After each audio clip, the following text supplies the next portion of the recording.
So peace, Infinite Roots family. This is Sharif. I'm joined by the Honorable Ras Kweku, and we just basically wanted to touch on farming. We wanted to get on the different ways of farming and basically blow the trumpet on the chemical farmers. A lot of what we see today in the supermarkets and things of that nature. We want to basically talk about that and just, give some insight to the people that basically that have no idea. They just go out and purchase and, don't know what they're really eating. You know what I'm saying? So we wanted to touch on that. I'm gonna let my elder go first because he has more experience as far as time, but we both are out here doing farming out in the mountains in Ghana, so we want to basically touch on that. Yes, give thanks, my brother. I mean, it's good to be here. One of the beauty about farming is to plant things and watch them grow. Because in life, everything is about growth. Right. And so, when the beauty of this is like when you put in a seed in the ground, right. Most of us don't even know that seeds don't grow in the day. They don't germinate in the day. It's in the night. In the night.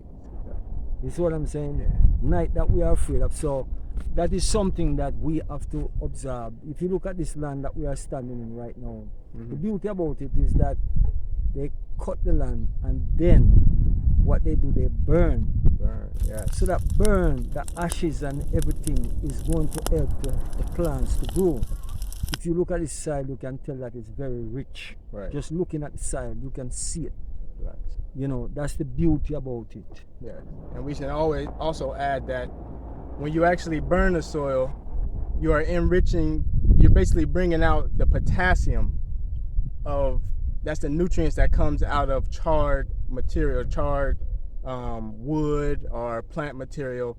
It's the potassium that you're bringing out. So you can also use that as a fertilizer to fertilize your plants. You just have to use it at a diluted mixture because it is very, very potent. So you just have to learn that type of mixtures. Like everything in nature is, you can use and reuse. You don't have to use any chemicals. Everything is here.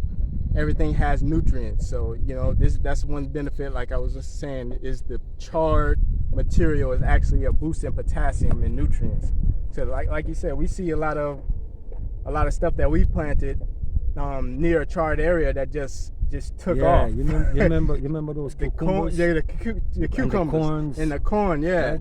Yeah. So everything just pop up. And that was just a basic. That was just evidence of the nutrients from burning the charred material. So yes, that's one thing. Exactly.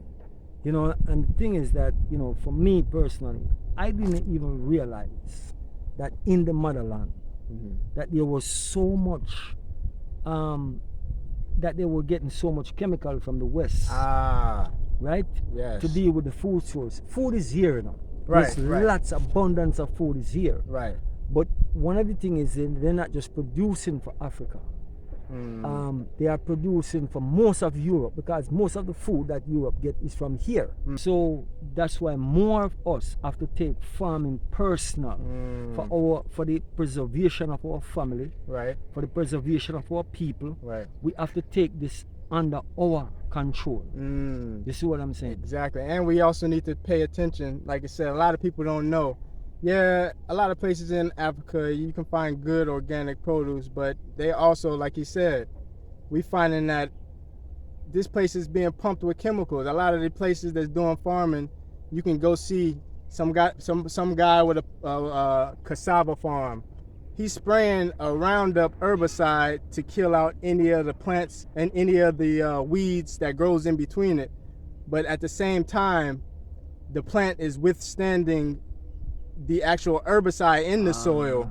So it's basically killing out the grass. Yeah, you kill out the grass, you kill out the broadleaf, but at the same time, the cassava is taking in any of that herbicide.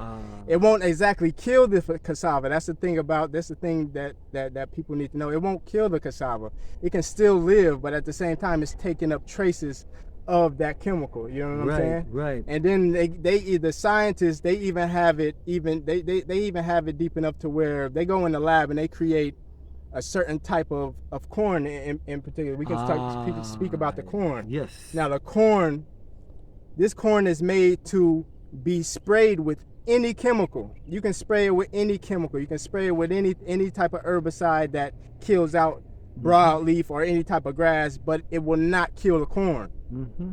So that's basically a GMO, and that's Exactly. the definition of a GMO. Exactly. It's genetically modified to withstand chemicals but not kill the actual plant.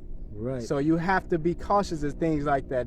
That's why we want to be cautious of any GMO. We don't want to deal with any genetically modified plants or organisms because it's basically is made in a lab to withstand chemicals. You don't that's the worst thing you can actually ingest into your body. That's the worst thing you can ingest.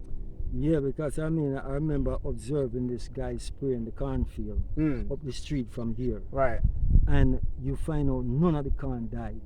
That's what I said. And you know the funny thing is though, I didn't realize this, that a lot of these corns that you're getting, right, that you see they're selling, you have to, every time you're going to plant corn, you got to go and rebuy the seed. You can't. True. The corn that they are producing, right, is not where you can go dry it and plant the seed and grow. No. You see what I'm saying? So they are controlling our food source in the lab.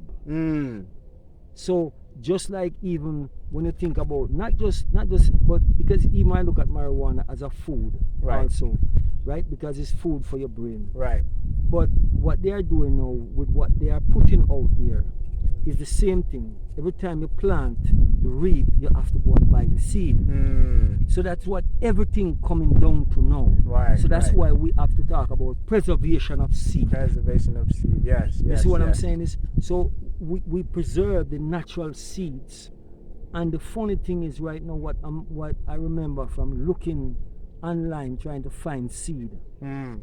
You cannot find a lot of the heirloom seeds. You remember that we were looking for heirloom? Yes. That's one thing that they are doing away with, the heirloom seeds. Those heirloom seeds are actually seeds that's been saved from generation to generation. It's the old variety of seeds that you can use to keep replanting. A lot of them is open pollinated, which means anything can, when a bee comes to pollinate that, they expand the yield of that crop.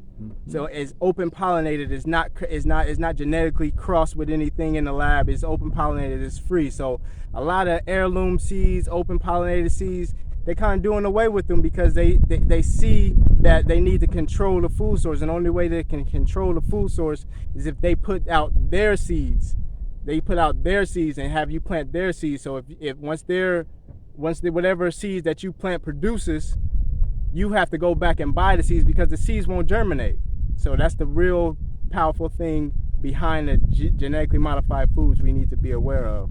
So basically, the nutrition is not there in the food. No. So even though you're full, it's just like when you used to go to eat at McDonald's, Burger King, any one of these places. You're full. Or Chinese restaurants, you're full. But there's no nutrient for your body. So basically, you're not building up your temple. That when you build up your temple, when the food build up your temple, what is happening now? When anything comes on you, like any kind of sickness or whatever it is, you can easily fight it off. Right. The food that they give you, it's weakening you. You see what I'm saying? Your immune system. So you have no immunity. They're trying to destroy your immunity. Let me